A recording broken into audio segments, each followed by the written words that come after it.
নমস্কার, বাঙালি ভুরিভোজ ঋতুতে তোমাদের সবাইকে স্বাগত জানাই। আজকে নতুন একটা রেসিপি নিয়ে চলে এসেছি। আজকের রেসিপি হচ্ছে কিমা দিয়ে ঘুগনি। দারুণ স্বাদের হয় এই কিমা ঘুগনি। তো কিভাবে আমি তৈরি করি চলো তোমাদের দেখিয়ে দিই। মটর কড়াইটা প্রথমে 6 থেকে 7 ঘন্টা আমি ভিজিয়ে রেখে দিয়েছিলাম। পরে ফ্রেশ জলেতে কড়াইটা ভালো করে ধুয়ে নিয়ে আলু আর মটর কড়াইটা আমি একসাথে প্রেসার কুক করে নেব। তাতে কিছুটা নুন দিয়ে দিয়েছিলাম তেজপাতা।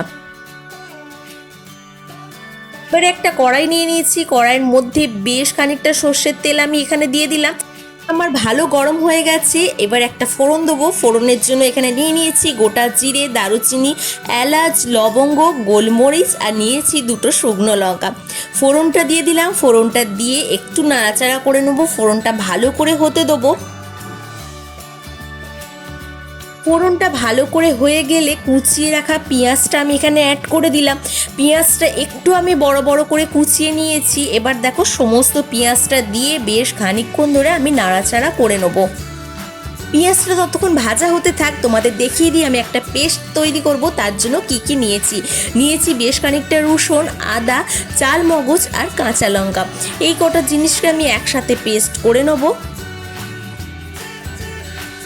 আমি কিছুক্ষণ ভাজার পর এখানে আমি অ্যাড করছি নুনটা আমি পরিমাণ মতো এখানে অ্যাড করে দিলাম। মটর কড়াইটা সিদ্ধ করার সময় যেহেতু ওইতে আমি নুন দিয়েছিলাম, সেই জন্য এখানে কিন্তু পরিমাণ মতো নুন আমি দিয়ে দিয়েছি। এবার দেখো দিয়ে দিলাম গুঁড়ো লঙ্কা, দিয়ে দিলাম কাশ্মীরি লঙ্কা। লঙ্কাটা দিয়ে একটুখানি নাড়াচাড়া করে নেবো যাতে কালারটা একটু ভালো আসে। এবার দেখো দিয়ে দিলাম কিমাটা। মাংসর কিমাটা যেহেতু আমি বাড়িতে করেছি সেই জন্য একটু পিসগুলো আমি বড় বড় রেখেছি। তোমরা যদি চাও একটু ছোট করে নিতে পারো। এবারে দেখো মাংসর কিমাটাকে আমি ভালো করে নাড়াচাড়া করে ভেজে নিয়েছি। এবারে আদার যে পেস্টটা আমি করে রেখে দিয়েছিলাম সেই পেস্টটা আমি দিয়ে দিলাম। দিয়ে বেশ অনেকক্ষণ ধরে আমি এটা কষাতে থাকবো যতক্ষণ না রসুন আদার কাঁচা গন্ধটা চলে যাচ্ছে।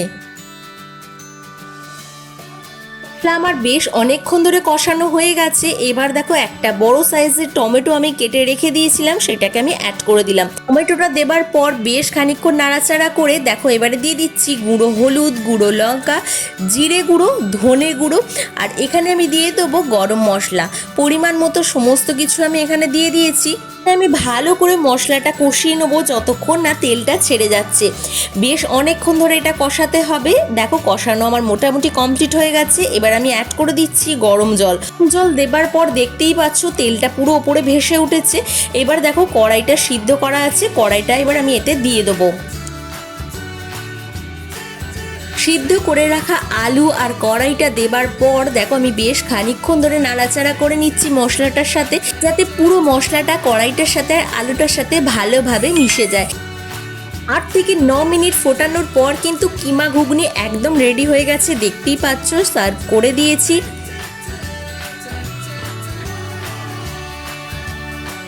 খুব সহজভাবে আর কম সময়ের মধ্যে এত সুন্দর একটা রেসিপি তোমাদের সাথে শেয়ার করলাম। দেখতে যেমন সুন্দর হয়েছে খেতে কিন্তু তেমনই সুন্দর হয়। একবার এইভাবে করে দেখতে পারো, খুব কম সময়ের মধ্যে তৈরি হয়ে যায়।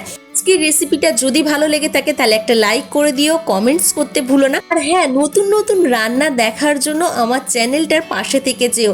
আজকের মতো এ পর্যন্তই, টাটা।